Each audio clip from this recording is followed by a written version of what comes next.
ವಿಧಾನಸೌಧದಲ್ಲಿ ಪಾಕಿಸ್ತಾನ ಪರ ಘೋಷಣೆ ಕೂಗಿದ್ದಾರೆ ಎನ್ನುವ ಆರೋಪ. ಈ ವಿಚಾರಕ್ಕೆ ಸಂಬಂಧಪಟ್ಟಂತೆ ಕೆಪಿಸಿಸಿ ಕಚೇರಿಯ ಮುಂದೆ ಬಿಜೆಪಿಯವರು ಹೈ ಡ್ರಾಮಾ ಮಾಡಿದ್ದಾರೆ. ಬೆಂಗಳೂರಿನ ಕ್ವೀನ್ಸ್ ರಸ್ತೆಯಲ್ಲಿರುವ ಕೆಪಿಸಿಸಿ ಕಚೇರಿಗೆ ಬಿಜೆಪಿ ಕಾರ್ಯಕರ್ತರು ಮುತ್ತಿಗೆ ಹಾಕೋದಕ್ಕೆ ಪ್ರಯತ್ನ ಪಟ್ಟರು. ಈ ವೇಳೆ ಬಿಜೆಪಿ ಕಾರ್ಯಕರ್ತರನ್ನು ಪೊಲೀಸರು ವಶಕ್ಕೆ ಪಡೆದಿದ್ದಾರೆ. ಈ ಮಧ್ಯೆ ವಿಧಾನಸೌಧದಲ್ಲಿ ಪಾಕಿಸ್ತಾನ ಪರ ಘೋಷಣೆ ಪ್ರಕರಣ ಖಂಡಿಸಿ ಇವತ್ತು ರಾಜ್ಯಾದ್ಯಂತ ಬಿಜೆಪಿ ಪ್ರತಿಭಟನೆ ಮಾಡೋದಕ್ಕೆ ನಿರ್ಧಾರ ಮಾಡಿದೆ. ಎಲ್ಲ ಜಿಲ್ಲಾ ಕೇಂದ್ರಗಳಲ್ಲಿ ಪ್ರತಿಭಟನೆಗೆ ಬಿಜೆಪಿ ಕರೆ ನೀಡಿದ್ದು, ಕಾಂಗ್ರೆಸ್ ಕಚೇರಿಗಳಿಗೆ ಮುತ್ತಿಗೆ ಹಾಕೋದಕ್ಕೆ ಕೂಡ ಕರೆ ಕೊಟ್ಟಿದೆ.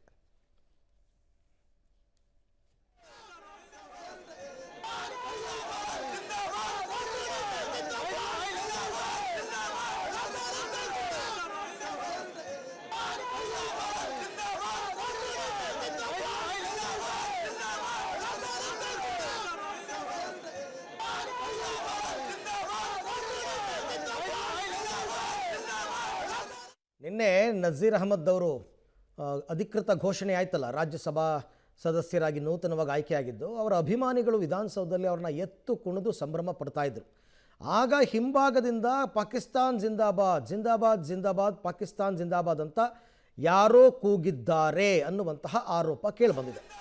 ಹಾಗಾಗಿ ಈ ಪ್ರಕರಣಕ್ಕೆ ಸಂಬಂಧಪಟ್ಟಂತೆ ಬಿಜೆಪಿಯವರು ನಿನ್ನೆನೇ ಹೋರಾಟವನ್ನು ಆರಂಭ ಮಾಡಿದ್ದಾರೆ.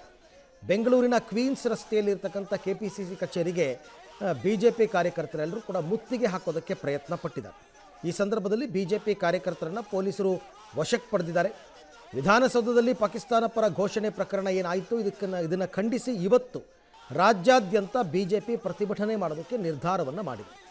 ಎಲ್ಲ ಜಿಲ್ಲಾ ಕೇಂದ್ರಗಳಲ್ಲಿ ಪ್ರತಿಭಟನೆ ಮಾಡಬೇಕು ಅಂತ ವಿರೋಧ ಪಕ್ಷದ ನಾಯಕ ಆರ್ ಅಶೋಕ್ ಅವರು ಕರೆ ಕೊಟ್ಟಿದ್ದಾರೆ. ಜೊತೆಗೆ ಜಿಲ್ಲೆಗಳಲ್ಲಿ ಇರತಕ್ಕಂಥ ಕಾಂಗ್ರೆಸ್ ಕಚೇರಿಗಳು ಅಲ್ಲಿಗೆ ಮುತ್ತಿಗೆ ಹಾಕಿ ಅಂತ ಕೂಡ ಕರೆ ಕೊಟ್ಟಿದ್ದಾರೆ.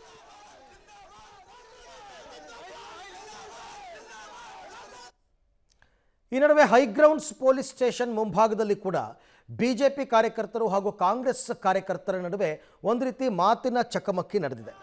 ಪಾಕಿಸ್ತಾನ್ ಜಿಂದಾಬಾದ್ ಘೋಷಣೆ ಸಂಬಂಧ ಏಕಕಾಲಕ್ಕೆ ದೂರು ಕೊಡೋದಕ್ಕೆ ಬಂದಾಗ ಎರಡೂ ಪಕ್ಷದ ನಾಯಕರ ನಡುವೆ ವಾಗ್ವಾದ ನಡೆದಿದೆ.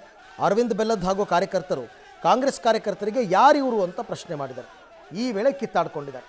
ಕ್ವೀನ್ಸ್ ರಸ್ತೆಯಲ್ಲಿರುವ ಕೆಪಿಸಿಸಿ ಕಚೇರಿಗೆ ಮುತ್ತಿಗೆ ಹಾಕೋದಕ್ಕೆ ಬಂದಿದ್ದ ಬಿಜೆಪಿ ಕಾರ್ಯಕರ್ತರು ಕಚೇರಿ ಮುಂದಿದ್ದಂತಹ ಪಾಟ್ಗಳನ್ನು ಒಡೆದು ಹಾಕಿದ್ದಾರೆ ಅಂತ ಕಾಂಗ್ರೆಸ್ ಕಾರ್ಯಕರ್ತರು ದೂರು ಕೊಡೋದಕ್ಕೆ ಬಂದಾಗ ಈ ವಾಗ್ವಾದ ನಡೆದಿದೆ.